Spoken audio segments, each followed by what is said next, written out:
সম্মানিত ভিউয়ার্স, আসসালামু আলাইকুম ওয়া রাহমাতুল্লাহি ওয়া বারাকাতুহু। আশা করি সবাই আল্লাহর অশেষ রহমতে ভালো আছেন, সুস্থ আছেন। এই চ্যানেলে আরেকটি নতুন গুরুত্বপূর্ণ ভিডিওতে আপনাদের সবাইকে স্বাগতম। আজকে আলোচনা করব স্বতন্ত্র বেতন স্কেলের দাবিতে কুয়েটের শিক্ষকদের কালো ব্যাজ ধারণ ও মৌন মিছিল। বিস্তারিত থাকছে ভিডিওতে। তার আগে এই ভিডিওটি দেখার আগে যারা এই চ্যানেলে একদম নতুন তারা অবশ্যই চ্যানেলটি সাবস্ক্রাইব করে পাশে থাকা বেল আইকনটি প্রেস করে দিন। আর যারা ইতিমধ্যে সাবস্ক্রাইব করেছেন তাদেরকে জানাই অসংখ্য ধন্যবাদ। স্বতন্ত্র বেতন স্কেলের দাবিতে কুয়েটে শিক্ষকদের কালো ব্যাজ ধারণ ও মৌন মিছিল। সার্বজনীন পেনশন সংক্রান্ত প্রজ্ঞাপন হতে বিশ্ববিদ্যালয়ের শিক্ষকদের অন্তর্ভুক্তি অবিলম্বে প্রত্যাহার ও স্বতন্ত্র বেতন স্কেলের দাবিতে 19 মে দেশের বিভিন্ন প্রকৌশল বিশ্ববিদ্যালয়ের শিক্ষকরা কালো ব্যাজ ধারণ করে মৌন মিছিল ও মানববন্ধন করেছে। মানুষ গড়ার কারিগর বিশ্ববিদ্যালয়ের শিক্ষকদের দাবি তাদের জন্য স্বতন্ত্র বেতন স্কেল ঘোষণা করা হোক। একই দিন খুলনা প্রকৌশল ও প্রযুক্তি বিশ্ববিদ্যালয় কুয়েটর শিক্ষকরা বিশ্ববিদ্যালয়ের শিক্ষক সমিতি ব্যানারে কালো ব্যাজ ধারণ করে মৌন মিছিল করে। বিশ্ববিদ্যালয়ের প্রশাসনিক ভবনের সামনে থেকে মৌন মিছিলটি স্বাধীনতার স্তম্ভ দুর্বার বাংলার গিয়ে শেষ হয়।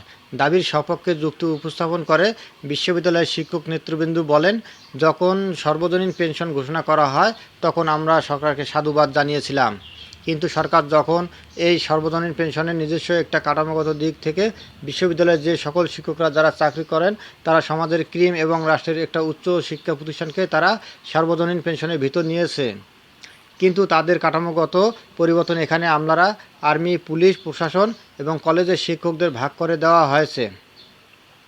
আমরা যে জিনিসটা জানতাম, আমাদেরকে সাধারণত স্বশাসিত প্রতিষ্ঠানের অডিয়েন্সটাকে আমাদেরকে দেওয়া হয়েছিল, আর সকল সুযোগ সুবিধা সংস্থাপক এবং অর্থনৈতিক সকল সুযোগ সুবিধা আমাদের সরকারিভাবেই প্রাপ্য।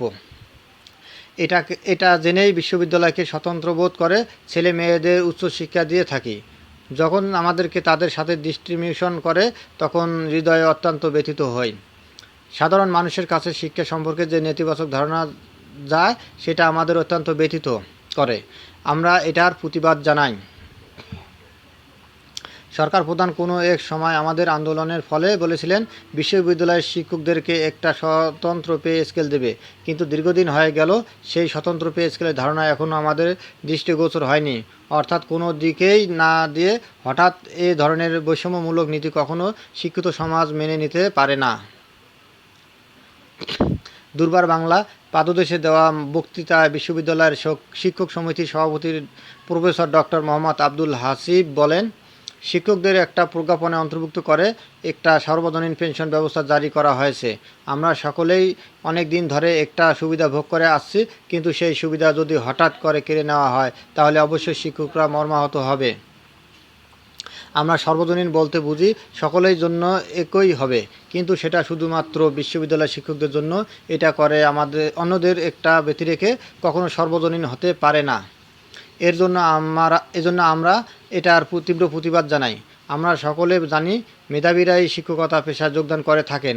আমরা যদি আমাদের বিশ্ববিদ্যালয়ের কথা বলে থাকি, টপ 10%, সর্বোচ্চ 10% ছাড়া কেউ অ্যাপ্লাই করতে পারে না।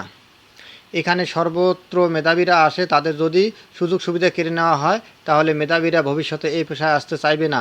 তিনি বলেন, আমরা সবাই জানি আমাদের মাননীয় প্রধানমন্ত্রী স্মার্ট বাংলাদেশ গড়তে চাচ্ছেন, আর এই ব্যাপারে বিশ্ববিদ্যালয়ের শিক্ষকদের ভূমিকা অগ্রগণ্য।